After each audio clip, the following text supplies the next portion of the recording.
It's been a grim week with the news of Turkey and Syria's 7.8 earthquake. The death toll is currently at about 40,000 and is theorized to continue rising. This unfortunate event reminds us of the tragedy back in 2010 in Haiti, when the 7.0 earthquake hit the West Indian Islands, specifically Haiti and the Dominican Republic. Back in 2010, the death toll rose all the way up to 300,000. This estimate is different depending on who the organization is. It is one of the worst natural disasters in recorded history. However, Haiti's situation prior to the earthquake was quite different to how Turkey was, and hopefully this will lead to a quicker recovery for the Turkish people.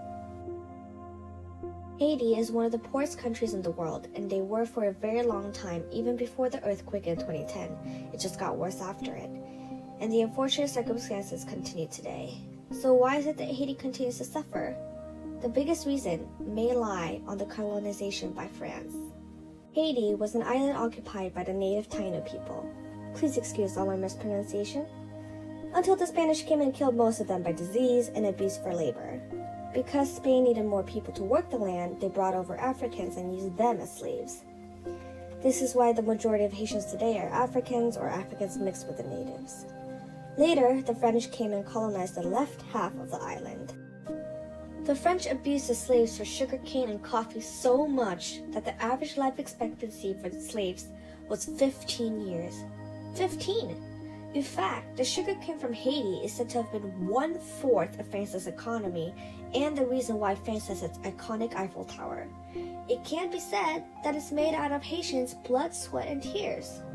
In fact, Haiti was responsible for 60% of Europe's coffee and 40% of the sugarcane. Finally, Haitians declared for independence in 1804. Remember that most of the countries in the Western Hemisphere abolished slavery half a century later, like the US who abolished slavery in 1865, which made Haitians an awesome exception. Sadly, France was an asshole and threatened Haiti with war because they wanted to fight the British and needed money. Basically, Napoleon wanted to fight the British but needed money, so they wanted to go back to Haiti, but the British were smart and were like, no, and blocked the waterway. Because of this, France had to sell the Louisiana territory for 80 million francs. Now this is important, so remember this number. It's going to come up again later. 80 million. Anyway, France gave up until Napoleon was kicked out and then came back again to bully Haiti. This time successfully. They surrounded the island with their military ships and threatened Haiti for 150 million francs. 150 million. Remember how I told you guys to remember how much the Louisiana territory was sold for?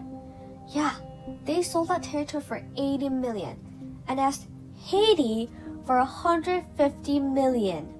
That's double the price of the Louisiana territory, which basically doubled the American land.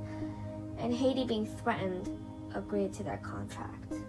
By the way, France really finessed the British when they fought them, because when the US bought the territory, they loaned the money from the British, essentially making them fight against their own money. Haiti, of course, had no money to pay 150 million francs, forcing them to pay off this debt for 130 years. Some say 122 years, it really depends on who you're asking. But it still remains that they had to pay their abuser for their independence. Ridiculous! So why did it take so long to pay it all off? Because it was a cycle of increasing debt to pay for their independence. They would ask the French bank for 30 million, and the French bank would give them 24 million, if you take out all the interest and stuff. And with this money, they would pay the French government, essentially increasing their price from 150 million to 156 million because of the interest. And of course, because the US wanted to join the party, Wall Street, or more specifically Citibank, urged the government to give Haiti a loan, increasing Haiti's debt yet again in 1915. So from 1825 to 1957-ish, Haiti was paying France with 19 to sometimes 50% of their income. In total, Haiti paid France $560 million. Yes, $560 million. In fact, when the president of Haiti brought up this topic in 2003, you can see how shocked the French ambassador was. And then, you can also see how they, France and the US, kidnapped the president to South Africa a year later with the excuse that they wanted to prevent Haiti from starting a civil war, when there's a higher chance that what they really wanted to do was shut him up from bringing international scrutiny, because they were scrutinized. This caused their shaky government to get even more unstable, and just as luck would have it, the country was raided with frequent hurricanes and earthquakes, mainly the 2010 earthquake that killed 300,000 people and pushed 1 million people to homelessness. The first shock had the magnitude of 7.0, then 5.9, then 5.5. All of these occurring about 15 miles away from the capital of Haiti, Port-au-Prince. The contractual deformation along Léogâne Fault, please excuse the mispronunciation, is a small hooded thrust fault discovered underneath the city, which was what caused the earthquake. The fault is situated in the boundary region separating the Caribbean plate and the North America plate. Because of Haiti's lack of building codes and because they were still recovering from previous tropical storms and hurricanes, the aftermath was much worse than it could have been. Assistance that could have helped were also hindered because of loss of communication lines and blocked roads and the failure in electrical power systems. Looting were also increased, especially as several thousand prisoners escaped, exacerbating the already insufficient supplies. And death tolls increased, not from the earthquakes itself, but from the untreated wounds in the aftermath due to the lack of medical staff and supplies. 500,000 people were still homeless and lived in tents after 2 years, then 360,000 the next year. By 2016, there were still 62,000 people homeless. Haitians were further agonized by the spread of cholera in October of 2010, which killed 9,200 people and sickened 770,000. This cholera outbreak, allegedly, started due to UN Army forces, which Haiti did sue UN for, but never received a proper apology, as UN half-heartedly said it kind of was a reason for it, but kind of not. Haitians were also under the pressure of constant coup d'etats and unreliable leaders, and recently the assassination of the president in 2021. The president was shot 12 times. The prosecutor involved in this case has said that businessmen from Florida who wanted to expand their lucrative business with the Haitian administration may be at fault.